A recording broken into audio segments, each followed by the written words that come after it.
mga kaibigan, today's video, nandito tayo sa taas ng building. View from taas ng building mga kaibigan.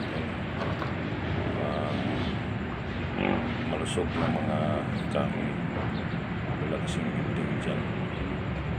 Malusog ang kahoy dahil patuloy na ang umulan dito.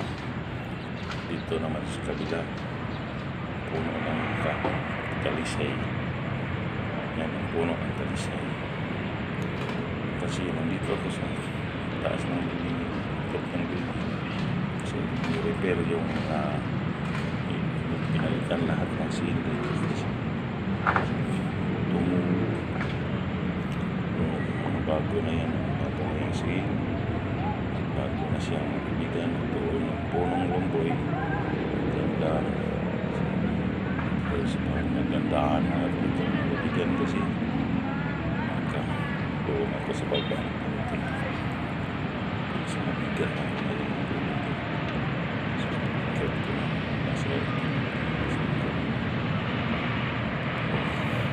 doon ang yan ang bridge yan ang bridge dyan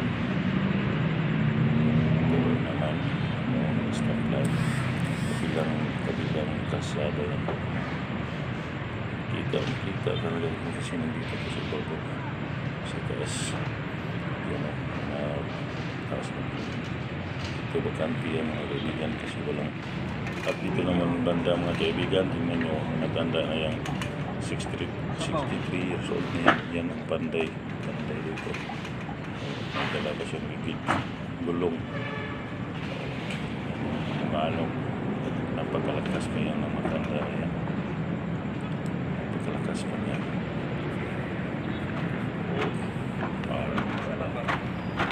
63 years old na yan.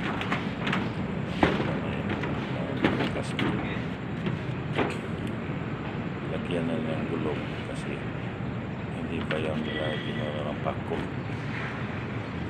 lang sa bal. Bumaba na yan kasi 5 PM na tapos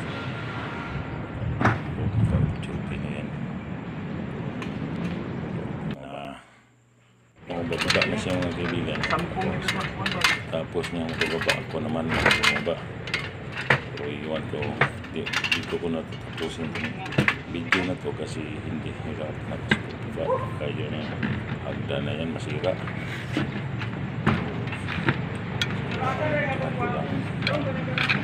Taas ang lalim yan kaibigan. So ang lalim din ganyan. At hanggang dito na lang siguro ng aking vlog. Maraming salamat po sa panonood niyo mga kaibigan. God bless po sa lahat. Bababa na ko. Maraming salamat. God bless po. Bye bye. See you next vlog po mga kaibigan.